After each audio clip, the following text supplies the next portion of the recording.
Hello everyone, మిమ్మల్ని ఎంతగానో ఇబ్బంది పెడుతున్న జనరల్ ఎంట్రీస్ గురించి ఈరోజు డిస్కస్ చేయబోతున్నాము. మీకు అకౌంటెన్సీలో బేసిక్ ఇవే. ఫస్ట్ బుక్ ఆఫ్ రికార్డ్ అంటాం జర్నల్ని. అలాంటి జర్నల్ స్టార్టింగ్లోనే మీకు చాలా హార్డ్గా ఉంటుంది. ఎందుకంటే మీరు అకౌంట్స్లో చూసుకున్నారనుకుంటే డెబిట్ ఎటు వేయాలి, క్రెడిట్ ఎటు వేయాలి. క్రెడిట్ ఒక్కో చోట డెబిట్ వచ్చింది అంటే ఇంక్రీజ్డ్ అంటాము, ఒక్కో చోట డెబిట్ వచ్చింది అంటే డిక్రీజ్డ్ అంటాము. ఒకే పదానికి 3-4 మీనింగ్స్ అకౌంట్ని బట్టి మారిపోతూ ఉంటాయి. కన్ఫ్యూజ్ అవ్వకండి. చాలా లైటర్ వేలో ఇంత హార్డెస్ట్ టాపిక్ని చాలా రైటర్ వేలో విత్ మెమరీ హింట్స్ మీకు అర్థమయ్యే భాషలో వేరే సబ్జెక్ట్స్ని ఎంత లైట్గా డిస్కస్ చేస్తామో అంత లైట్గా చాలా లైటర్ వేలో మనం మాట్లాడుకుందాము మంచి మెమరీ హింట్స్తో. నేను మీకు ఈరోజు విత్ మైండ్ మ్యాప్స్ కూడా విత్ ఇమేజెస్ కూడా నేను మీకు ఇవాళ డీల్ చేయబోతున్నాను. చూడండి, మంచి ఇలాంటి ఇమేజెస్తో మీకు అర్థమయ్యేలాగా మీ ఈపీఎఫ్ఓ ఎగ్జామ్కి నార్మల్గా ఈ అకౌంట్స్ని ఎవరైనా బేసిక్ చిన్నపిల్లలే అకౌంట్స్ వరకు, ఎందుకంటే ఇప్పటి వరకు మీరు అకౌంట్స్ని డీల్ చేయలేదు కాబట్టి ఆల్ఫాబెట్స్ నుంచే మొదలు పెట్టాలి. ఆ ఆల్ఫాబెట్స్ నుంచే నేను మొదలు పెడతాను. ఫస్ట్ డెబిట్ని డిఆర్, క్రెడిట్ని సిఆర్ అని ఎందుకు అంటున్నారు? మీరు ఏ ట్యూటర్ వీడియో అయినా తీసుకొని చూడండి, మొదలు డెబిట్ని డిఆర్ అంటారు, క్రెడిట్ని సిఆర్ ఎందుకు అంటారు. మీరు ఎందుకు అనే ప్రశ్నతోనే మీ ఎగ్జామినేషన్ సంబంధించి ఆన్సర్ చేయడం మొదలవుతుంది. మీరు ఎగ్జామినర్గా థింక్ చేయడం స్టార్ట్ అవుతుంది. ఓకే, డెబిట్ ని డిఆర్ ఎందుకు అంటున్నారు? క్రెడిట్ ని సరే సార్ సిఆర్ ఉంది కదా స్టార్టింగ్ లో, క్రెడిట్ లో సిఆర్ అని షార్ట్ కట్ లో నోట్ చేస్తున్నాము. మరి డెబిట్ లో డిఆర్ లేదు కదా, డెబిట్ లో ఆర్ అనే వర్డే లేదు కదా, ఎందుకు నోట్ చేస్తున్నారు? అసలు దీని వర్డింగ్ ఏంటంటే డిఈ బిఈఆర్ఈ డిబీర్. క్రెడిట్ నార్మల్ ఈ లాటిన్ వర్డ్స్ ఇవన్నీ. Okay, Latin words. ఈ లాటిన్ వర్డ్స్ నుంచే సిఆర్ఈ డిఈఆర్ఈ. డిబీర్ అంటే అప్పు అని, డెబిట్ అంటూ ఉంటాం కదా, అప్పు అంటూ ఉంటాం కదా, టు ఓ అని చెప్పి దీని మీనింగ్. ఓకేనా? సో క్రెడిట్ అంటే నార్మల్ వాడుక భాష మర్చిపోండి. నేను మీకు చెప్తాను ఎలా గుర్తుపెట్టుకోవాలి ఏంటి అనేది, మెమరీస్ చెప్తాను. ఫస్ట్ నేను ఏమేమి చెప్తున్నానో అవే గుర్తుపెట్టుకోండి. డెబిట్ని మనం డిబీర్ అంటాము లాటిన్ భాషలో. సో దీనికి సంబంధించి మనం అక్కడి నుంచే డిఆర్ అనే పదం మనకి షార్ట్ కట్లో రాసుకోవడం జరిగింది. ఆర్ అనేది అసలు డెబిట్లో లేదు కదా అంటే ఆర్ ఉంది, డిఈబిఆర్లో ఉంది. అక్కడి నుంచి మనం లాటిన్ భాష నుంచి తీసుకొని వచ్చిన word. At the same time మనం ఎప్పటి నుంచో ఈ అకౌంటెన్సీకి సంబంధించి మీరు చూసుకుంటే మనం మార్చి 31 మన ఫినాన్షియల్ ఇయర్ ఎందుకు చేసుకుంటున్నాం అండి? నార్మల్ ఇయర్ కన్నా ఫినాన్షియల్ ఇయర్ని మామూలుగా అయితే జనవరి 1 నుంచి మనం న్యూ ఇయర్ అనుకోవాలి. కానీ ఫినాన్షియల్ ఇయర్ స్టార్టింగ్ ఏప్రిల్ 1 ఎందుకు? సో అప్పటి నుంచి ఏదైతే మనకి రన్ అవుతా ఉన్నాయో అవే మనకు కంటిన్యూ అవుతా వస్తున్నాయి. ఓకేనా? ఇప్పుడు మారిస్తే మొత్తం చేంజెస్ చేసుకుంటూ వెళ్ళాలి. అదొక చాలా పెద్ద హెడేక్. ఇప్పుడు ఇండియాకి సంబంధించి ఇండియా పేరు ఇండియా దట్ మన ప్రియాంబుల్ చూసుకున్నాం అనుకుంటే ఇండియా దట్ ఈస్ భారత్ అంటాము. 2 పేర్లు ఉన్నాయి, ఇండియా అండ్ భారత్ అని కూడా. సో మార్చటం వల్ల వచ్చే లాభాల కన్నా నష్టాలే ఎక్కువ ఉన్నాయి. ఎప్పటి నుంచో ఉన్న ఏవైతే వర్డ్స్ ఉన్నాయో అవి అలా కంటిన్యూ చేద్దామనేది. అంటే ఒక చిన్న మార్పు చేసామంటే చాలా బిగ్ చేంజెస్ కనిపిస్తూ ఉంటాయి అందులో. అండ్ ఫినాన్షియల్లో ఇంకా ఎక్కువ బిగ్ చేంజెస్ ఉంటాయి. ఓకేనా? ఇంటర్నేషనల్ కరెన్సీ, ఇంటర్నేషనల్ రిలేషన్స్లో చాలా చేంజెస్ వచ్చేస్తాయి. ఓకేనా? మనం ఇంటర్నేషనల్కి లింక్డ్గా చదువుకుంటున్నాం, లింక్డ్గా మనం ఇదంతా చూస్తున్నాం కాబట్టి ఫినాన్షియల్కి సంబంధించి మన ఓవరాల్గా మన వరల్డ్ వైడ్ మనం ఇవన్నీ చూసుకుంటూ వస్తున్నాం కాబట్టి మన ఫినాన్షియల్ ఇయర్ని చేంజ్ చేయలేదు. సరే, ఇవన్నీ పక్కన పెట్టాం అనుకున్నా సరే ఓవరాల్గా మన కాన్సెప్ట్ డెప్త్గానే మాట్లాడుకుందాం. డెప్త్గా మీరు గుర్తుపెట్టుకునేలాగే let's begin our video. Welcome to Sky Academy. So first మనం చూసుకున్నాం అనుకుంటే స్టార్ట్ చేసే ముందు ఈపీఎఫ్కి సంబంధించి కోర్స్ ఒకటి రన్ అవుతా ఉంది. మంచి మెమరీ హింట్స్తో, మైండ్ మ్యాప్స్తో మీకు అక్కడ కోర్స్ ఉంటుంది. మీరు మర్చిపోవాలన్నా మర్చిపోయారు అలాంటి లేబర్ లాస్, అంత మంచి టెక్నిక్స్. ఆల్రెడీ యూట్యూబ్లో వీడియోస్ ఉన్నాయి, శాంపుల్ వీడియోస్ చూడాలంటే చూడండి. చాలా తక్కువ ప్రైస్లో మనకి స్కై అకాడమీకి సంబంధించి యాప్లో మీకు కనిపిస్తూ ఉంటుంది ఈపీఎఫ్ఓ కోర్సు. లింక్ డిస్క్రిప్షన్లో ఇస్తాను, ఒకసారి చూడడానికి ట్రై చేయండి. మీకు ఏమైనా డౌట్స్ ఉన్నాయంటే నా నెంబర్ ఇక్కడే నేను మీకు ట్యాగ్ చేసి పెట్టాను, నా నెంబర్కి మెసేజ్ చేయండి, నేను మీకు క్లియర్గా ఇస్తాను. ఓకే, ఇందులో సంబంధించి మీ కోర్సులో పీవైక్యూస్, టెస్ట్ సిరీస్, ఫుల్ లెంత్లు, సబ్జెక్ట్ వైజ్ టెస్ట్ సిరీస్ అన్ని అందులో కవర్ అవుతాయి. పీడిఎఫ్లు కూడా ఉంటాయి. ప్రతి సబ్జెక్ట్కి సంబంధించి అందులోనే వీడియోస్ ఉంటాయి. ప్రస్తుతం లైవ్ కోర్స్ ఇది రన్ అవుతా ఉంది. లేబర్ లాస్ ఆల్మోస్ట్ కంప్లీట్ అయిపోయింది. అకౌంట్స్ మనం ఒక 25% వరకు కంప్లీట్ చేసుకున్నాం. ఇప్పుడు జనరల్లో ఉన్నాం. నెక్స్ట్ లెడ్జర్ స్టార్ట్ చేసుకుంటాము. బ్యాలెన్స్, ట్రయల్ బ్యాలెన్స్ ఇవన్నీ కంప్లీట్ చేసుకుంటా వెళ్ళిపోతాము. ఓకేనా? టెన్షన్ ఏం లేదు, మీకు మంచి టైం ఉంది. ప్రశాంతంగా మీరు కోర్స్ ఆఫ్ చేసుకోండి. మన కోర్సెస్ ఒక్కసారి వింటే రివిజన్ అవసరం లేని కోర్సెస్ ఇవన్నీ. ఓకేనా?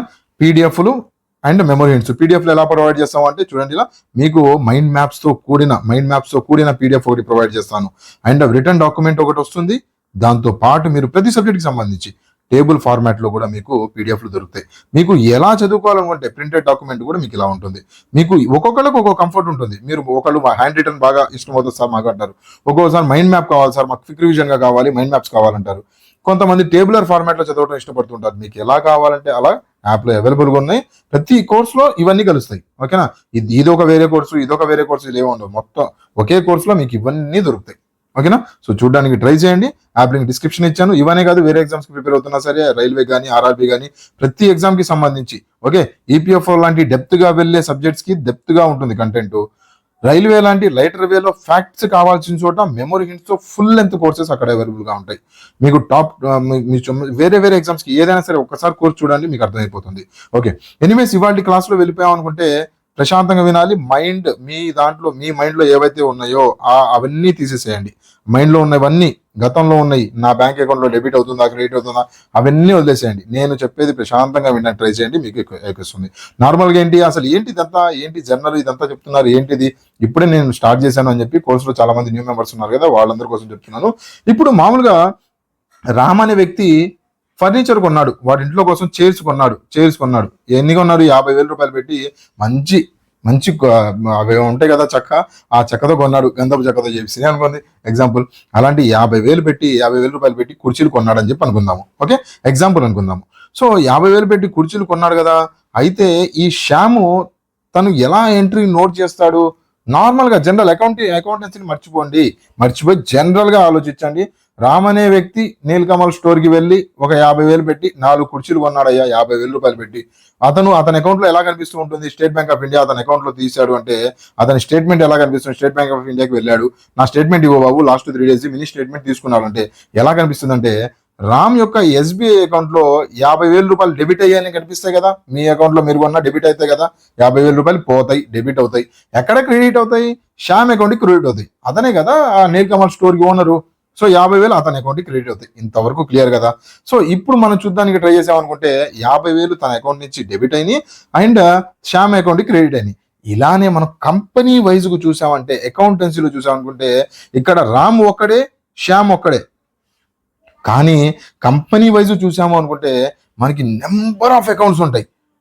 ఫర్నిచర్ ఒకటి కొంటారు, కంపెనీలో నుంచి శాలరీస్ ఇస్తారు, దాని తర్వాత వేరే వేరే అకౌంట్స్, ప్రాఫిట్ లాస్ అకౌంట్ ఉంటాయి, డిస్కౌంట్లు ఇస్తూ ఉంటారు. ఇలా నెంబర్ ఆఫ్ అకౌంట్స్ ఉంటాయి కదా. ఒక్కొక్క అకౌంట్కి ఒక్కొక్క హెడ్ ఉంటుంది. ప్రతి హెడ్లో నుంచి మనం డబ్బులు తీస్తున్నామంటే క్లియర్గా అర్థం అవ్వాలి కదా. ఇప్పుడు చిన్నపాటి కంపెనీ ఉందనుకోండి, ఒక పుస్తకంలో రాసి సరిపోతుంది. మొత్తం వరుస ఒక్కొక్కటి రామ్కి 50,000 ఇచ్చాను, శ్యామ్ దగ్గర 20,000 తీసుకున్నాను, 30,000 వాడికి ఇచ్చాను, శాలరీస్ ఇచ్చాను, ఇవన్నీ నీట్గా వరుసగా రాసుకుంటాడు, సరిపోయింది. పెద్ద కంపెనీ ఉన్నప్పుడు, కంపెనీ కొన్ని వందల బ్రాంచెస్ ఉన్నప్పుడు నీట్గా అకౌంటెన్సీ మెయింటైన్ చేయాలి కదా. ఏ అకౌంట్లో ఎంత పోతుంది, ఏ అకౌంట్లో ఎంత వస్తుంది, ఫర్నిచర్ కోసం మనం ఎంత డబ్బులు పెట్టాం, అందులో నుంచి ఎంత తీసాం, క్యాపిటల్ ఎంత ఉంది, ప్రాఫిట్స్ ఎంత వస్తున్నాయి, లాసులు ఎంత వస్తున్నాయి, ప్రతిదీ తెలియాలి కదా.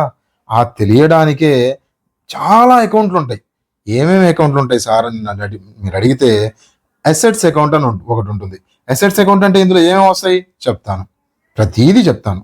అసెట్స్ అకౌంట్లో ఏమేమి వస్తాయి, లయబిలిటీ అకౌంట్లో ఏమేమి వస్తాయి, క్యాపిటల్ అకౌంట్లో ఏమేమి వస్తాయి, ఇన్కమ్ అండ్ రెవెన్యూ అకౌంట్లో ఏముంటాయి, ఎక్స్పెన్సెస్ అకౌంట్లో ఏముంటాయి, ప్రతిదీ నేను మీకు క్లియర్గా చెప్తాను. ఫస్ట్ మాట్లాడుకుందాం అసెట్స్ అకౌంట్. ఇవన్నీ ఇన్ని అకౌంట్స్ ఉంటాయండి కంపెనీలో. బ్రాడర్ కేటగిరీలో చూసుకున్నామంటే ఒక 5 రకాల అకౌంట్స్ కనిపిస్తాయి మనకి. అన్నీ అందులో నెట్టేయచ్చు మనం తీసుకుని.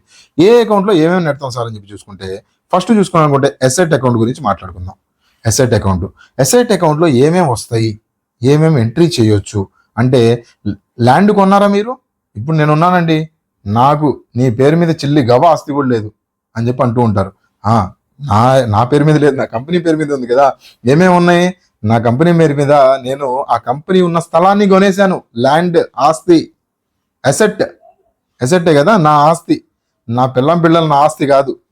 ఓకేనా, మనకి టాంజిబుల్ ఇంటాంజిబుల్ వస్తువుల్ని ఆస్తులు అంటాము.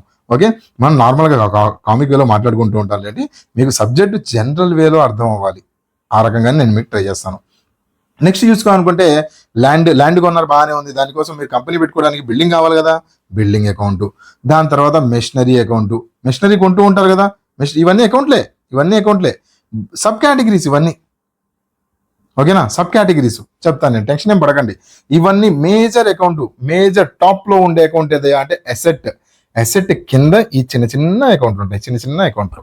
ఓకేనా, ఏ అకౌంట్లో ఏం జరుగుతుంది అనేది మాట్లాడదాం. ముందు దేంట్లో ఏది ఉంది అనేది చూసుకోండి ముందు. ఓకేనా, అసెట్ అకౌంట్లో అసెట్స్ వస్తాయి, ఆస్తులు వస్తాయి. ఏమేమి నీ ఆస్తులు? నేను మెషిన్స్ కొన్నాను నా కంపెనీ పేరు మీదుగా. నేను అంటే నేను కాదండి, స్కై అకాడమీ చెప్తుంది మీతో, స్కై అకాడమీ మీతో మాట్లాడుతుంది. ఓకేనా? ఒక కంపెనీ మాట్లాడుతుంది మీతో. కంపెనీని అడుగుతున్నావు, కంపెనీ నీ దగ్గర ఏమున్నాయమ్మా అని చెప్పి అడిగితే, నీ ఆస్తులు ఏంటి అని అడిగితే, నా దగ్గర నా ల్యాండ్ ఉంది, నా కంపెనీ నేను ఎక్కడైతే ఉన్నానో దాని కింద ఉన్న ల్యాండ్ నాదే. ఓకేనా? ఈ బిల్డింగ్ ఏదైతే ఉందో ఆ బిల్డింగ్ నాదే, నా ఆస్తి, నా పేరు మీద. మిషనరీ ఉంది, ఫర్నిచర్ ఉంది, కంప్యూటర్ బల్లలు ఉన్నాయి మా ఆఫీస్లో, వెహికల్ ఉన్నాయి, మా ఏమైనా గూడ్స్ ఏమైనా తేవాలి అనుకుంటే, ఓకే ఉంటాయి కదా, గూడ్స్ తెచ్చుకునే ఉంటాయి కదా, సో ఆ గూడ్స్ తేవాలన్నా, కంప్యూటర్లు, ఇవన్నీ నా ఆస్తులే అని చెప్పి అంటుంది. అసలు డెఫినేషన్ ఏంది ఎసెట్స్ అంటే? ఎసెట్ అంటే ఏం లేదు, ఒక వాల్యుబుల్ వస్తువు నాకు ఇన్కమ్ జనరేట్ చేస్తున్న వస్తువులు. ఇన్కమ్ ఎలా జనరేట్ చేస్తుంది సార్? ల్యాండ్ ఇన్కమ్ ఎలా జనరేట్ చేస్తుంది? ఇవాళ ల్యాండ్ 50,000, రేపు పొద్దున ఎంత అవుతుంది సార్? ఫర్నిచర్ ఇవన్నీ డబ్బులు పోతాయి కదా సార్, ల్యాండ్ అయితే డబ్బులు పెరుగుతాయి. ఇప్పుడు ఈ వ్యాన్ ఉంది, వ్యాన్ ఇన్కమ్ ఎలా జనరేట్ చేస్తుంది సార్? వ్యాన్లు నా గూడ్స్ తీసుకొని వెళ్తున్నాయి కదా, గూడ్స్ తీసుకొని వెళ్తున్నాయి అంటే అవి సేల్ కోసమే తీసుకొని వెళ్తున్నాయి కదా, సేల్ జరుగుతుంది కదా. ఆ వ్యాన్ ఉండబట్టే నాకు కొద్దిగా డబ్బులు ఆదా అవుతున్నాయి. లేదంటే ఎవరో ఒక కొరియర్ అతన్ని మాట్లాడుకొని నేను గూడ్స్ పంపించాల్సి వచ్చేది. ఓకేనా? అలా ఫర్నిచర్ ఎలా జనరేట్ చేస్తుంది సార్ నాకు ఇన్కము? ఫర్నిచర్ ఎలా జనరేట్ చేస్తుందంటే, ఇప్పుడు ఎంప్లాయీస్ ఉన్నారు, యాడ కూర్చుంటారు? కింద కూర్చుంటారా? కింద కూర్చుంటే ఎంప్లాయీస్ ఎవరైనా వచ్చి జాయిన్ అవుతారా నీ ఆఫీస్లో? ఫర్నిచర్ ఉండాలి కదా. సో ఎంప్లాయీస్ లేకపోతే నీకు రెవెన్యూ జనరేషన్ ఉంటుందా? డైరెక్ట్గా కాకపోయినా ఇండైరెక్ట్గా ఎఫెక్ట్ అవుతుంది కదా. సో ఇలా ఫర్నిచర్ కూడా ఒక టైప్ ఆఫ్ అకౌంటే, ఒక టైప్ ఆఫ్ అసెట్ అనేది, ఆస్తి అండి అదంతా. ఓకేనా? సో ఓవరాల్ డెఫినేషన్ గురించి మాట్లాడుకోవాలి కదా మనం. నార్మల్ భాషలో మాట్లాడితే కుదరదు, వాడుక భాషలో మాట్లాడితే కుదరదు, డెఫినేషన్ కావాలి కదా. మీరు చూస్తే 3 Idiots మూవీ చూసారా? నార్మల్గా చెప్తే అర్థం కాదు, వాడికి డెఫినేషనే కావాలి. సో అసెట్కి సంబంధించి డెఫినేషన్ ఏందయ్యా అంటే, వాల్యుబుల్ వస్తువులు దట్ ప్రొవైడ్ ఫ్యూచర్ ఇన్కమ్. ఎప్పటి వరకు ఇన్కము? చిన్నపాటి నెలకు 2 నెలలకు కాదు, అబౌవ్ 1 year చూసా, అబౌవ్ 1 year అది నీకు ఇన్కమ్ ఇవ్వగలగాలి. అది డెఫినేషన్. ఓకేనా? ఏమంటాం? Valuable that can provide future income can be converted into cash quickly అంటే ఇవాళ మీరు అమ్మేస్తే రేపు పొద్దున్న డబ్బులు రావాలని కాదు, కొద్దిగా తొందరలో, వారం, 10 రోజులు, నెల రోజులు, 15 రోజులు, ఎంతో కొంత తొందరగా డబ్బులు రావాలి, దాన్ని మనం క్విక్లీ అంటాం. లేదా క్యాష్ ఇట్ సెల్ఫ్, క్యాష్ కూడా ఒక ఆస్తే. అవును కదా, డబ్బులు నీ దగ్గర నువ్వు దాచిపెట్టావు, బ్యాంక్ బ్యాలెన్స్ పెట్టావా బాగా, అది కూడా ఒక రకమైన ఆస్తే కదా, నీ దగ్గరే ఉన్నాయి కదా నీ డబ్బులు. లేదంటే నువ్వు ఏమన్నా బాండ్ తీసావు, లేదంటే ఏదో ఒకటి నువ్వు బ్యాంకులో దాచిపెట్టుకున్నావు, లేదా నీ బీరువాలో పెట్టిన డబ్బులు కూడా ఒక రకమైన ఆస్తే. ఓకేనా? సో దాని తర్వాత అవి 1 year పైన నీకు ప్రాఫిట్ కూడా ఇస్తూ ఉండాలి. ఇవన్నీ టర్మ్స్. ఓకేనా? అసెట్ దాన్ని అంటాం. లయబిలిటీ అంటే ఏంటి సార్? లయబిలిటీ అంటే ఏం లేదండి, అప్పులు ఏంటి? క్రెడిటర్స్కి నువ్వు డబ్బులు ఇవ్వాలి. అవునా? క్రెడిటర్స్ అంటే ఎవరైతే అప్పులు ఇచ్చారో వాళ్ళని క్రెడిటర్స్ అంటారు. ఆల్రెడీ నేను మీకు బేసిక్ టర్మినాలజీ డిస్కస్ చేశాను. ఇది కోర్సులో నేను మీకు క్లియర్గా టర్మినాలజీ అండ్ డిక్షనరీ పార్ట్ ఒకటి డిస్కస్ చేశాను. బేసిక్ ఫస్ట్ 1.5 hour క్లాస్ దానికి డెడికేట్ చేశాను, ఒకసారి చూడడానికి ట్రై చేయండి. సో క్రెడిటర్స్కి సంబంధించి చూసుకున్నారనుకుంటే, ఎవరైతే క్రెడిటర్స్ అప్పులో ఉన్నారో వాళ్ళకి డబ్బులు ఇవ్వాలి. అంటే ఏంటి? వచ్చి నేను డబ్బులతో కదా, సో దాన్నే లయబిలిటీ అంటారు. లేదా బ్యాంక్ దగ్గర లోన్ తీసుకున్నావు, బిల్స్ పేయబుల్ అనేది కూడా నేను మీకు క్లియర్గా డిస్కస్ చేశాను. చాలా పెద్ద మాట అది. సో అదేంటి అనేది నేను మీకు క్లియర్గా డిస్కస్ చేశాను. బిల్స్ ఏవైతే పే చేయాల్సిన బకాయిలు అవి కూడా. ఓకేనా? Bills payable.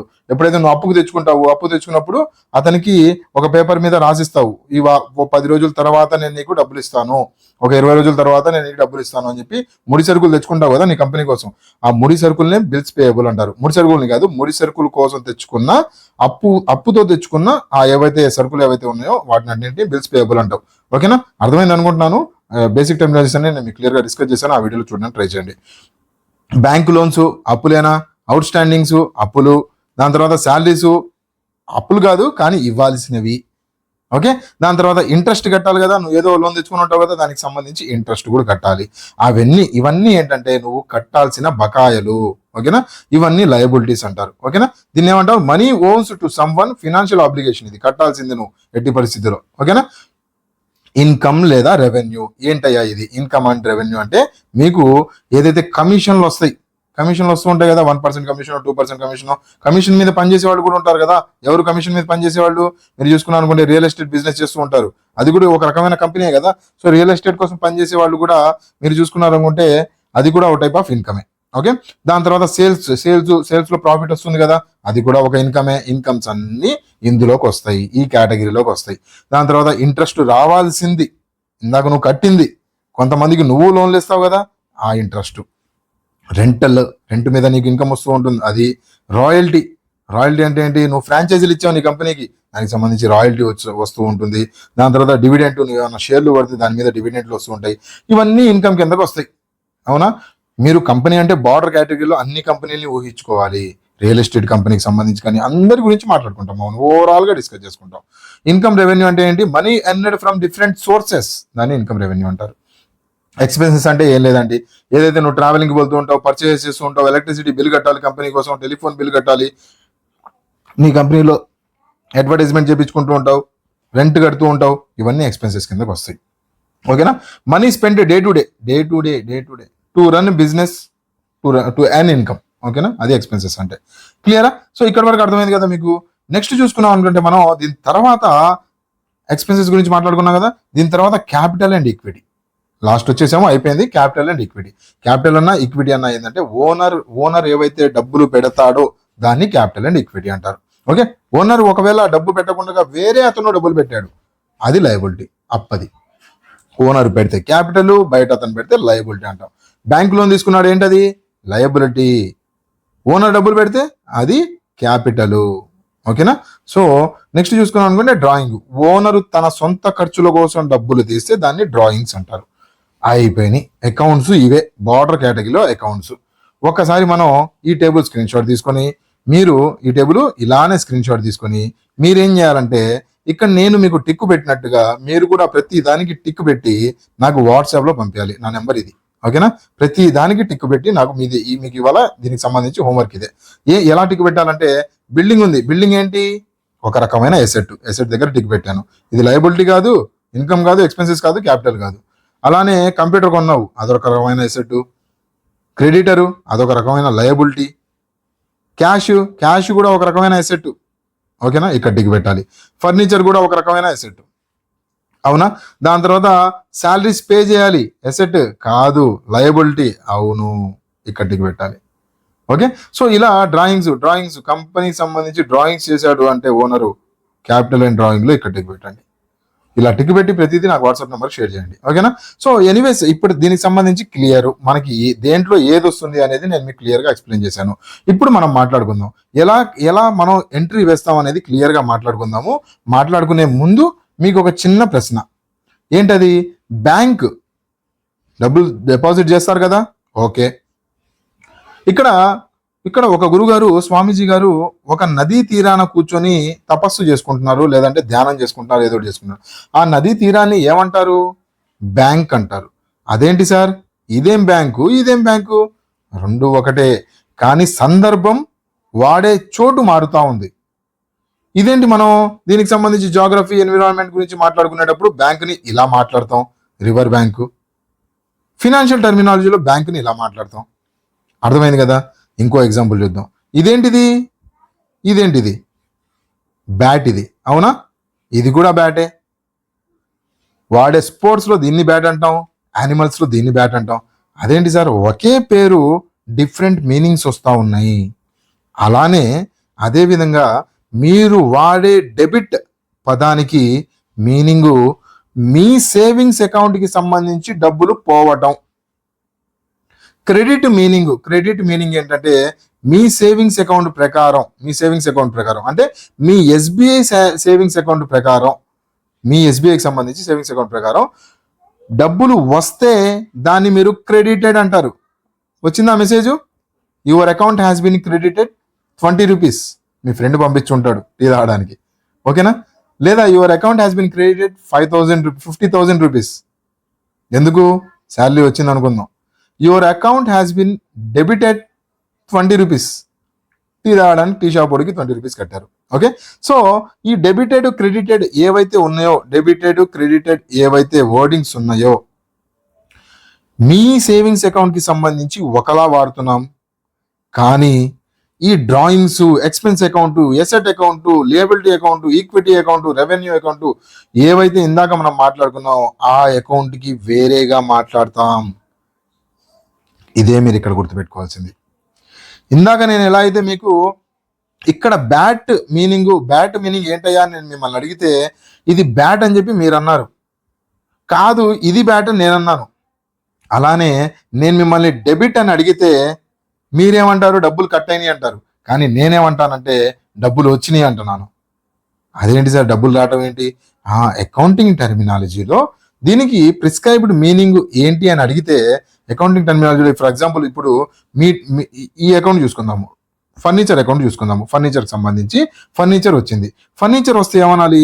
అసెట్ అకౌంట్లో ఒక 50,000 క్రెడిట్ అయినాయి అని చెప్పి అనాలి. అవునా? క్యాష్ అకౌంట్ ఎగ్జాంపుల్ చెప్తున్నాను. టెన్షన్ ఏం పడకండి. సింపుల్. మళ్ళీ టెన్షన్ పడకండి. ఏం లేదు, ఇప్పుడు నేను ఒక 50,000 పెట్టి ఫర్నిచర్ కొన్నాను. ఇప్పుడు ఈ ఎంట్రీ ఎలా నోట్ చేసాం? ఇందాకేమన్నాం? రామ్ అకౌంట్లో 50,000 పోయినాయి, డెబిట్ అయినాయి. అలానే శ్యామ్ అకౌంట్లో 50,000 అన్నాం కదా, 50,000 క్రెడిట్ అయినాయి అని చెప్పి అనుకున్నాం. రామ్ అకౌంట్లో పోయినాయి, శ్యామ్ అకౌంట్లో వచ్చినాయి. సరే, అది వాళ్ళ అకౌంట్లు, ఎవరికి వాళ్ళు. ఇది రామ్ ఎస్బీఐ అకౌంట్లో ఉన్నది, ఇది శ్యామ్ అకౌంట్లో క్రెడిట్ అని చెప్పి అతనికి మెసేజ్ వచ్చింది. ఓకేనా? మహేష్ బాబు గారు చెప్పారు. అవునా? శ్యామ్ అకౌంట్లో 50,000 పడ్డాయని చెప్పి మహేష్ బాబు గారు ఆయన పేటిఎం సౌండ్లో నుంచి సౌండ్ బయటికి వచ్చింది. ఓకే, అయితే ఇప్పుడు ఎంట్రీ చేసుకోవాలి కదా వాళ్ళ పుస్తకాల్లో. వాళ్ళు ఏమని ఎంట్రీ చేసుకుంటారు? రామ్ ఏమని ఎంట్రీ చేసుకుంటారంటే రాము ఫర్నిచర్ కోసం నేను 50,000 రూపాయలు వెళ్ళి డెబిట్ చేశాను.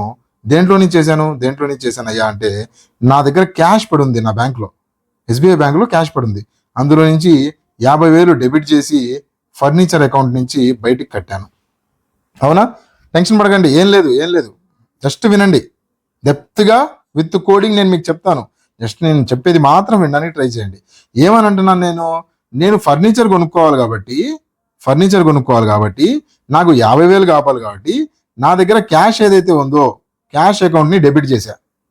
క్యాష్ అకౌంట్లో నుంచి ఒక 50,000 డెబిట్ చేసి ఫర్నిచర్ తీసుకొని వెళ్ళి ఫర్నిచర్ కొన్నాను.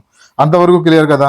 ఇలానే ఇప్పుడు అసలు ఎంట్రీ ఏంటంటే అసలు దీని ఎంట్రీ ఏదైతే ఉందో దీని ఎంట్రీ ఏమని వేయాలంటే, ఒకవేళ 50,000 రూపాయలకు నువ్వు కొన్నావు అంటే ఎప్పుడైతే నీ సేవింగ్స్ అకౌంట్కి సంబంధించి నీ సేవింగ్స్ అకౌంట్లో డబ్బులు ఎప్పుడు పెరుగుతాయి సార్ అంటే ఎప్పుడైతే నాకు క్రెడిట్ అవుతాయో డబ్బులు అప్పుడు నా సేవింగ్స్ అకౌంట్లో బ్యాలెన్స్ పెరుగుతుంది. అవునా? అంతే కదా? నీ ఎస్బీఐ సేవింగ్స్ అకౌంట్లో డబ్బులు ఎప్పుడు పెరుగుతాయి? నీకు ఎప్పుడైతే your account has been credited 50,000 rupees అని చెప్పి మెసేజ్ వస్తుందో అప్పుడు.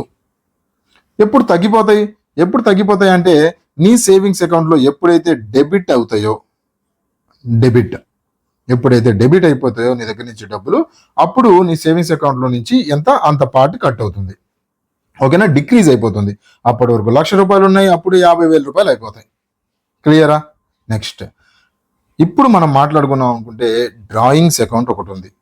ఈ అకౌంట్లో ఎప్పుడు డబ్బులు పెరుగుతాయి అంటే డ్రాయింగ్స్ అకౌంట్లో, జాగ్రత్తగా వినాలి, డ్రాయింగ్స్ అకౌంట్లో ఎప్పుడు డబ్బులు పెరుగుతాయంటే ఎప్పుడైతే డెబిట్ ఎంట్రీ పడుతుందో అప్పుడు. డ్రాయింగ్స్ అకౌంట్లో డబ్బులు ఎప్పుడు తగ్గిపోతాయి అంటే ఎప్పుడైతే క్రెడిట్ ఎంట్రీ పడుతుందో అప్పుడు. అరే ఏం సార్ ఇలా చెప్పేశారు? క్రెడిట్ అంటే మీనింగ్ తెలుసా మీకు? అసలు క్రెడిట్ అంటే డబ్బులు రావటం. మీరేంది డ్రాయింగ్స్ అకౌంట్లో నుంచి డిక్రీజ్ అవటం అంటే క్రెడిట్ అయితే డిక్రీజ్ అంటారు. క్రెడిట్ అంటే ఇంక్రీజ్ కదా. నేను ఇందాక మీకు చెప్పాను, ఒక్కొక్క చోట ఒక్కొక్క మీనింగ్ ఉంటుంది. డ్రాయింగ్స్కి సంబంధించి డ్రాయింగ్ అకౌంట్లో మీనింగ్ ఎలా ఉంటుందంటే క్రెడిట్ అనే పదానికి మీనింగు వాళ్ళకి చాలా సంతోషదాయకరం. డ్రాయింగ్ అనే ఏదైతే అకౌంట్ ఉందో, ఏదైతే పుస్తకం ఉందో దానికి నోట్ ఇచ్చావనుకో, నోట్లో నుంచి డ్రాయింగ్ అనే పుస్తకానికి నోట్లో నుంచి మంచి మాటలు ఏమొస్తాయంటే ఎవరైనా డెబిట్ చేయండి అంటూ ఉంటుంది. అదేంటి సార్ డెబిట్ చేయడం అంటే ఏంటి అంటే డబ్బులు ఇవ్వండి, డెబిట్ చేయండి. దాని మీనింగ్, దాని మైండ్లో ఉన్న వాయిస్ ఇది. ఓకేనా? అలానే మీకు ఎక్స్పెన్సెస్ అకౌంట్ ఉంది కదా, ఎక్స్పెన్సెస్ అకౌంట్ కూడా నువ్వు డెబిట్ చేస్తేనే అందులో డబ్బులు పెరుగుతాయి. చెప్తాను, మీకు అర్థమయ్యే భాషలో కూడా చెప్తాను. నేను ఏదైతే ఈ టేబుల్ ఇవ్వబోతున్నానో ఆ టేబుల్ చూడండి. టేబుల్ ఎలా గుర్తుపెట్టుకోవాలో కూడా చెప్తాను, ఎంట్రీ ఎలా వేయాలో కూడా మెమరీ హింట్స్ చెప్తాను. ఓకేనా? అసెట్ అకౌంట్ లో కూడా అంతే. అసెట్ అకౌంట్ లో కూడా నువ్వు అసెట్ ఏదైనా వచ్చి నీ దగ్గర పడింది అనుకో, నువ్వు డెబిట్ ఎంట్రీ వేస్తేనే అది ఇంక్రీజ్ అయినట్టు. లయబిలిటీ అకౌంట్ లో నువ్వు క్రెడిట్ వేయాలి, అండ్ ఈక్విటీ అకౌంట్ లో నువ్వు క్రెడిట్ వేయాలి, రెవెన్యూ అకౌంట్ లో కూడా నువ్వు క్రెడిట్ వేయాలి. దీనికి రివర్స్ ఇక్కడ ఉంటుంది. ఓకేనా? ఇప్పుడు గుర్తుపెట్టుకుందాం, టెన్షన్ ఏం లేదు. ఫస్ట్ ఇదిగోండి, ఇక్కడ నేను మీకు టేబుల్ కూడా ఇచ్చాను. ఈ టేబుల్ ఎలా గుర్తుపెట్టుకోవాలో కూడా చెప్తాను, టెన్షన్ ఏం లేదు. ఫస్ట్ మీరు ఒక ఎంట్రీ ఎలా ఉంటుందో చూపిస్తాను. దాని తర్వాత కోడింగ్ కూడా చెప్తాను. ఒక ఎంట్రీ ఎలా ఉంటుందో జస్ట్ అలా చూడండి, అంతే. అలా చూడండి, కోడింగ్ తో నేను మీకు చెప్తాను. ఎంట్రీ చూస్తే అప్పుడు మీకు కోడింగ్ ఎలా గుర్తుపెట్టుకోవాలో అర్థమవుతుంది. ఎంట్రీ ఏంటయ్యా అంటే, ఫర్ ఎగ్జాంపుల్ జనరల్లో ఎంట్రీ ఎలా ఉంటుందో ఓకే చూద్దాం. ఫర్ ఎగ్జాంపుల్ ఫర్నిచర్ ఉంది. ఫర్నిచర్ బాట్ ఫర్ 20,000 అంట. ఫర్నిచర్ 20,000 కొన్నాడు. ఇది పక్కన పెట్టండి, దీన్ని చూడకండి. దీన్ని చూస్తే మళ్ళీ కన్ఫ్యూజ్ అవుతారు. ఓకే, ఫర్నిచర్ అకౌంట్ ఏదైతే ఉందో దాంట్లో ఫర్నిచర్ 20,000 నువ్వు కొన్నావు. కంపెనీ కోసం, స్కై అకాడమీ కోసం నేను ఒక రిప్రజెంటేటివ్ గా బయటికి పోయి ఫర్నిచర్ ఒక 20,000 రూపాయలది కొన్నాను. అయితే కొని నేను తీసుకొని వచ్చిన తర్వాత నా పుస్తకంలో నేను ఎంట్రీ వేయాలి. దీని ఎంట్రీ ఎలా వేస్తామంటే, ఫర్నిచర్ బాట్ ఫర్ 20,000 కదా, సో ఏమని వేస్తామంటే ఫర్నిచర్ అకౌంట్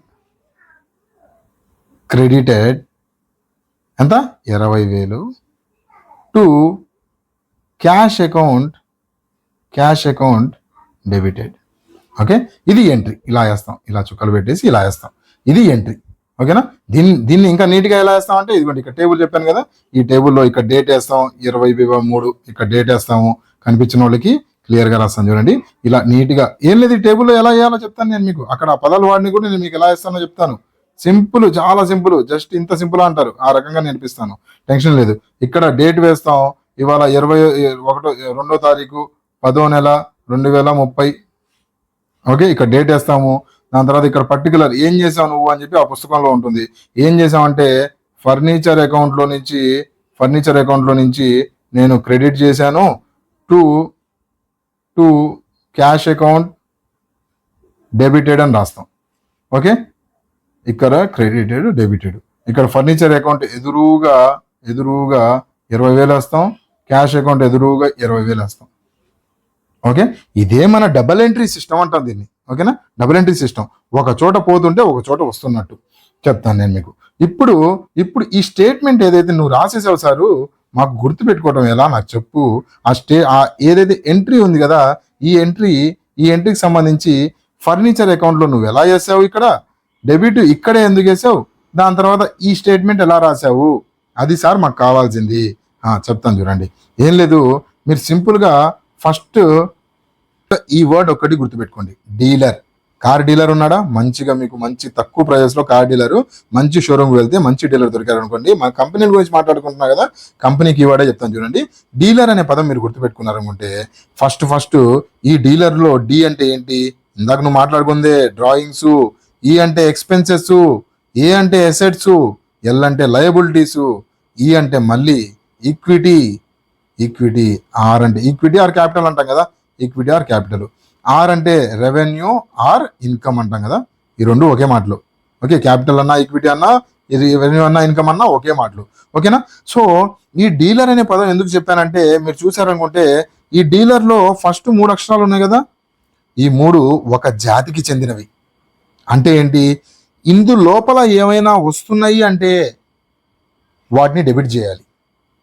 ఎగ్జాంపుల్ ఏం లేదు, ఫర్నిచర్ కొన్నాను సార్, ఫర్నిచర్ కొన్నాను అంటే ఇందు లోపల వస్తుంది.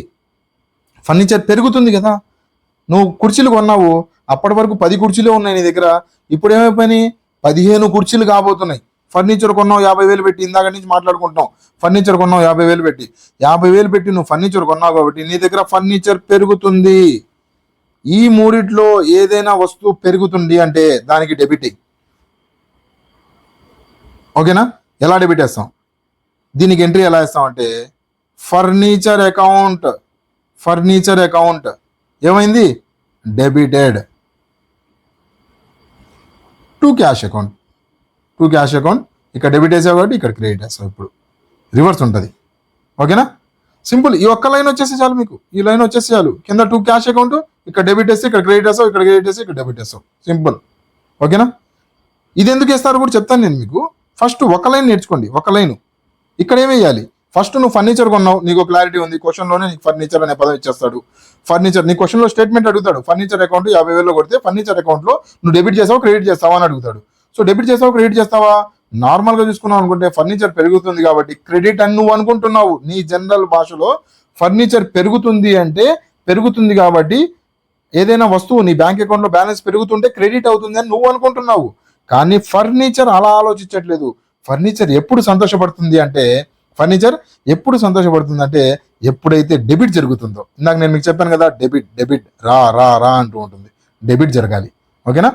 దాని నువ్వు యాజ్ ఏ హ్యూమన్ బీయింగ్గా లేదంటే యాజ్ ఏ సేవింగ్స్ అకౌంట్ ఓనర్గా క్రెడిట్ క్రెడిట్ క్రెడిట్ అంటూ ఉంటావు. డబ్బులు పడాలి పడాలి పడాలి అంటూ ఉంటావు. కానీ ఫర్నిచర్ అలా అనదు. ఇందాక నేను మీకు చెప్పాను కదా, బ్యాంక్ మీనింగ్ డబ్బులు దాచుకు పెట్టుకునేదోటి, నీ నది ఒడ్డున ఉన్నదాన్ని కూడా బ్యాంకే అంటారు. సో ఒక్కొక్కళ్ళు ఒక్కో రకంగా అంటూ ఉంటారు.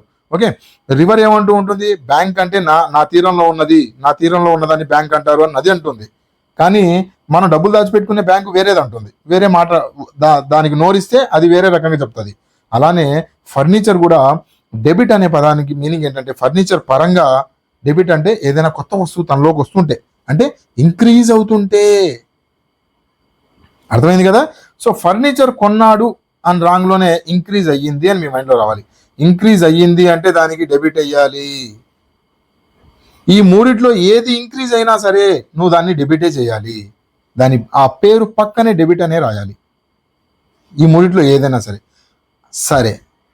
ఈ మూడిట్లో ఏది ఇంక్రీజ్ అయినా సరే అక్కడ నువ్వు క్రెడిట్ అని రాయాలి. అర్థమైందా? సో ఒక ఎగ్జాంపుల్తో చెప్తాను చూడండి. సో ఈ 3 డెబిట్ అవి ఎలా గుర్తుపెట్టుకోవాలో కూడా చెప్తాను నేను మీకు. ఈ 3 వేరు వేరు అని చెప్పి మీకైతే అర్థమైంది కదా. సో అయితే ఈ మూడిటికి సంబంధించి ఇంక్రీజ్ అయినప్పుడు డెబిటే ఎలా వేయాలి అని గుర్తు పెట్టుకోవడం ఎలా అనేది కూడా చెప్తాను. ఓకేనా? టెన్షన్ లేదు. ఫస్ట్ ఒక లైవ్ ఎగ్జాంపుల్ చూద్దాం. లైవ్ ఎగ్జాంపుల్ చేసిన తర్వాత మీకు అర్థమైపోతుంది. ఇందాక మనం మాట్లాడుకున్న దీన్నే చూద్దాం. దీన్నే ఎలా వేయాలనేది చెప్తాను వినండి. Okay, first furniture bought for 20,000 అని చెప్పి అన్నాడు. Furniture bought for 20,000. సో నేను ఎంట్రీ ఏం వేయాలి? ఫర్నిచర్ అంటే ఏంటి? ఫస్ట్ నువ్వు డీలర్ నోట్ చేసుకో. ఇక్కడ ఫస్ట్ స్టార్టింగ్ లోనే కొద్దిగా నీకు ఈ డీలర్ అనే పదం గుర్తు తెచ్చుకోవాల్సి వస్తుంది. దాని తర్వాత మెల్లిమెల్లిగా నీ మైండ్లో డీలర్ అనే పదం ఎక్కడ ఉంది అనేది సింపుల్గా గుర్తుండిపోతుంది. నేను చెబుతున్నా కదా, 5 ఎంట్రీలు వేసిన తర్వాత మీకు గుర్తు రాలేదా? అప్పుడు నన్ను అడుగు, కామెంట్ సెక్షన్లో వచ్చి మెన్షన్ చేయి. ఓకేనా? Dealer, right. సో ఫర్నిచర్ అనేది ఎక్కడుంది? ఇది ఒక రకమైన ఎసెట్ అండి. ఎసెట్ కాబట్టి ఫర్నిచర్ బాట్ అంటే ఫర్నిచర్ నా దగ్గరికి వచ్చింది అంటే ఏంటి? ఇంక్రీజ్ అయింది. ఇంక్రీజ్ అయితే ఏం చేయాలా? డెబిట్ వెయ్యాలా. ఫస్ట్ 3 అక్షరాల్లో ఏదైనా వాళ్ళ దగ్గరికి వస్తుంటే వాళ్ళు డెబిట్ చేసుకుంటారు. సో దీనికి ఎంట్రీ ఏమేయాలా? ఫర్నిచర్ అకౌంట్ ఏమేయాలా? డెబిటెడ్. ఇక్కడ వరకు. కింద ఏమేయాలో చెప్తాను నేను మీకు, మళ్ళీ చెప్తాను, టెన్షన్ లేదు. అలానే నెక్స్ట్ ఇంకోటి చూద్దాం. ఇంకో ఎగ్జాంపుల్ చూద్దాం. ఏంటిది ఇంకో ఎగ్జాంపుల్? ఇంట్రెస్ట్ వచ్చిందంట. Interest received 1000 రూపాయలంట. సో దీనికేం ఎంట్రీ వేయాలి? ఇంట్రెస్ట్ రిసీవ్డ్ నోట్ చేసుకో. DEALER, dealer. ఓకేనా? ఇంట్రెస్ట్ వచ్చింది అంటే ఏంటి? రెవెన్యూ వచ్చింది, ఇన్కమ్ వచ్చింది అంటే పెరుగుతుంది కాబట్టి వీళ్ళ ముగ్గురులో పెరుగుతుంది అంటే DR వేస్తావు, వీళ్ళ ముగ్గురులో పెరుగుతుంది అంటే CR వేస్తావు. ఓకేనా? ఈ DR CR నేను మీకు చెప్తాను. వీళ్ళ ముగ్గురులో పెరుగుతుంది అంటే CR వేస్తావు. సో ఏమని వేస్తావు? దీని ఎంట్రీ ఏంటి? Interest account credited to cash account debited. ఇది ఎలా అయ్యాలో చెప్తాను నేను మీకు. ముందు ఈ లైన్ నేర్చుకోండి. ఈ లైన్ ఓకేనా? అర్థమైంది కదా అక్కడి వరకు? ఇంకో ఎగ్జాంపుల్ చెప్పనా? బ్యాంక్ లోన్ 5 లక్షలు తీసుకున్నావు. బ్యాంక్ లోన్ 5 లక్షలు. ఇప్పుడు చెప్పండి, గుర్తు తెచ్చుకోండి. డీలర్లో ఎల్ ఎక్కడ ఉంది? DEAL అంటే అటు పక్కన ఉంది. అటు పక్కన ఉంటే బ్యాంక్ లోన్ వచ్చింది, డబ్బులు పెరిగినాయి. దీని అమౌంట్ ఏమేస్తావు? అటు పక్కన ఇంక్రీజ్ అవుతుంది. నీ అప్పు ఇంక్రీజ్ అవుతుంది. లయబిలిటీ. బ్యాంక్ లోన్ అంటే ఏంటి? లయబిలిటీ. ఎల్ అటు పక్కన ఉంది. లయబిలిటీ లోను అటు పక్కన ఉంది. ఓకేనా? అటు పక్కన ఏంటండి? DEALER అటు పక్కన ఉంది. లయబిలిటీ ఇంక్రీజ్ అవుతుంది, అప్పు ఇంక్రీజ్ అవుతుంది. ఇటు పక్కన ఇంక్రీజ్ అవుతుంటే క్రెడిట్ వేయాలి. బ్యాంక్ లోను ఏమేయాలి? లయబిలిటీ అకౌంట్ క్రెడిటెడ్ అని వేయాలి. ఓకేనా? లేదా లేదా ఇలా వేయకపోయినా లోన్ అకౌంట్ పేర్లు మీ ఇష్టం, ఏదైనా పెట్టుకో. ఎస్బీఐ అకౌంట్, లోన్ అకౌంట్, ఏదో పేరు పెట్టుకో, కానీ దీనికి అనుసంధానం ఉన్న పేరులాగా కనిపిస్తూ ఉండాలి. అది ఆ రాసే పదం అలా కనిపిస్తూ ఉండాలి. పేర్లు ఏదైనా, నువ్వు థియరిటికల్ ఎగ్జామ్ రాయట్లేదు. సో నిన్ను ఏమడుగుతానంటే, దీనికి సంబంధించి బ్యాంకు లోను 5 లక్షలు వచ్చింది కదా, సో ఈ లోన్కి సంబంధించిన లయబిలిటీ డెబిటా క్రెడిటా అని అడుగుతాడు. నువ్వేమనాలా? లయబిలిటీ నా దగ్గరికి వస్తుంది కాబట్టి నా దగ్గర పెరుగుతుంది కాబట్టి, ఇది ఈ సైడ్ ఉంది కాబట్టి పెరుగుతున్న దాన్ని, ఈ సైడ్ ఉన్నదాన్ని మా సార్ క్రెడిట్ వేయమన్నాడు. సో లోన్ అకౌంట్ క్రెడిటెడ్ అని వెయ్యాల. ఓకేనా? అర్థమైంది కదా? సో ఇలా మీ ఎంట్రీ వేయాలా. అయితే మీరు చెప్పారు బాగానే ఉంది సార్, ఇటువైపు ఉన్నాయన్నీ డెబిట్ వేయమన్నారు, ఇటువైపు ఉన్నదాన్ని క్రెడిట్ వేయమన్నారు, బాగానే ఉంది. అయితే ఇటువైపు ఈ 3 డెబిటెడ్ మాకు గుర్తుండవు సార్, ఎలా గుర్తుపెట్టుకోమంటారు? డి షో గుర్తుంది కదా మీకు? D show, D for first. ఈ 3 లెటర్లో స్టార్టింగ్ ఏంటయ్యా అంటే డి. డెబిట్లో స్టార్టింగ్ కూడా డి. డి సింబల్ చూడండి, మీకు తెలిసిందే డి. ఈ డి ఇలానే ఉంటుంది కదా, డి అవునా? ఇలా లెగిసినట్టు ఉంటుంది, ఇలా. ఓకే, ఇలా యారో వేసుకొని కింద, 2 సార్లు డి రాయండి, గుర్తుండిపోతుంది. ఎప్పుడైతే వచ్చినాయో, ఇంక్రీజ్ అయినాయో, డి ఫర్ డెబిట్. ఇటువైపు ఉన్నాయన్నీ డెబిట్ చేసుకోవాలి, ఇటువైపు ఉన్నాయన్నీ డెబిట్ ఎంట్రీస్ వేయాలి. అర్థమైంది కదా? ఇలా జనరల్ ఎంట్రీస్ వేసుకోవాలి. చాలా సింపుల్. దీనికి సంబంధించి కాన్సెప్ట్ చెప్పమంటే నేను 2 గంటలు చెప్తాను. ఎలా చెప్పాలి, అసలు ఎందుకు దీన్నే డెబిట్ వేస్తున్నాము, నువ్వు as a business and as a owner, ఈ 2 ఎంటిటీస్ వేరు different entities. So as a entity వైపు నువ్వు చూసావు అన్నప్పుడు, యాజ్ ఏ ఎంటిటీగా నువ్వు చూస్తున్నావు అన్నప్పుడు, నీకు ఈ బిజినెస్ ఓనర్ దగ్గర నువ్వు అప్పున్నావు. ఓకేనా? నువ్వు బిజినెస్ ఓనర్ దగ్గర, ఇవన్నీ గుర్తుపెట్టుకోవడానికి కాదు, లోపల ఇంకా చాలా ఉంటుందండి, మీకు అవసరం లేదు అన్నంత. ఇప్పుడు మీ ఎగ్జామ్కి కావాల్సినంత నేను మీకు చెప్తున్నాను. ఓకేనా? కోడింగ్తో ఇలా గుర్తుపెట్టుకోవడానికి చెప్తున్నాను నేను మీకు. దీనికి కాన్సెప్ట్ వెళ్ళామనుకుంటే, కాన్సెప్ట్ కావాలి అనుకుంటే ఒకసారి మీరు మెంటర్షిప్ కోర్స్ ఒకటి లైవ్లో ఉంది, కావాలనుకుంటే మెంటర్షిప్ కోర్స్ తీసుకొని నువ్వు టైం తీసుకుని దగ్గర 2 గంటలు రా, నేను మీకు ప్రశాంతంగా క్లాస్ చెబుతాను. మెంటర్షిప్ క్లాస్లో 1-to-1 మీకు మెంటర్షిప్ చేస్తూ ఉంటాను నేను. ఎవరైనా కావాలనుకుంటే 94937006 ఒకసారి చూడడానికి ట్రై చేయండి. దీనికి సంబంధించి మీకు కంప్లీట్గా గైడెన్స్ ఉంటుంది అందులో. ఓకేనా? మీకు కావాలనుకున్నప్పుడు ఇది ఎందుకు అవుతుంది, అసలు ఈ డెబిట్ ఎందుకు అవుతుంది, క్రెడిట్ ఎందుకు అవుతుంది అని ఒక 2-3 గంటలు తీసుకొని వస్తే మీరు పిహెచ్డీ చేయాలనుకుంటే పిహెచ్డీ చేయిస్తాను నేను మీకు. ఓకేనా? ఇప్పుడు మీకు కావాల్సింది ఏంటంటే, డీలర్ పదం గుర్తుపెట్టుకో. ఎగ్జామ్లో వెళ్ళంగానే డి ఇలా సింబల్ జారు, ఇంక అయిపోయింది. ఫర్నిచర్ అకౌంట్, ఫర్నిచర్ అంటే అసెట్ ఇక్కడ ఉంది, సో డెబిట్ ఇంక్రీజ్ అయింది కాబట్టి డెబిట్ వేసి, సింపుల్. క్వశ్చన్ చూడంలోనే అలా టిక్ పెట్టి వస్తావు, ఒక 10 ఎగ్జాంపుల్స్ చేస్తాను నువ్వు. ఓకేనా? నెక్స్ట్ క్లాస్లో నేను మీకు కంప్లీట్గా ఎలా ఎగ్జాంపుల్స్ ఏంటి అనేది క్లియర్గా చెప్తాను నేను మీకు. దాని తర్వాత సార్ ఇది చెప్పడం మర్చిపోయాను, cash account debit, cash account. సరే ఇది చేయండి ముందు, ఇది చేసిన తర్వాత అది చెప్తాను నేను మీకు. కింద క్యాష్ అకౌంట్ అనేది ఎందుకు డెబిట్ చేస్తున్నాం, కింద క్యాష్ అకౌంట్ ఎలా రాస్తారు అనేది మీకు కొద్ది కన్ఫ్యూజన్ ఉంటుంది ఇప్పుడు చెప్తే. సో నెక్స్ట్ క్లాస్లో దాని గురించి మాట్లాడుకుందాం క్లియర్గా. అది కూడా సేమ్ ఈ కాన్సెప్ట్ కిందకే ఉంటుంది. దీనికి సంబంధించి మీకు ఏదైతే డీలర్కి సంబంధించి ఆ కోడ్ కూడా కనిపిస్తూ ఉంటుంది, కొద్దిగా చూడాలనుకుంటే చూసుకోండి. ఏమైనా క్లాస్కి సంబంధించి డౌట్స్ ఉన్నాయని కామెంట్ సెక్షన్లో మెన్షన్ చేయడానికి ట్రై చేయండి. That's for today's friends. Thank you for watching. Video నచ్చింది అంటే, నా వే ఆఫ్ ఎక్స్ప్లెనేషన్ మీకు నచ్చింది అనుకుంటే ఒకసారి లైక్ చేసి కింద సపోర్ట్ చేయడానికి షేర్ చేస్తూ హైప్ ఇస్తూ వెళ్ళండి. Thank you for watching. Have a nice day. Bye bye.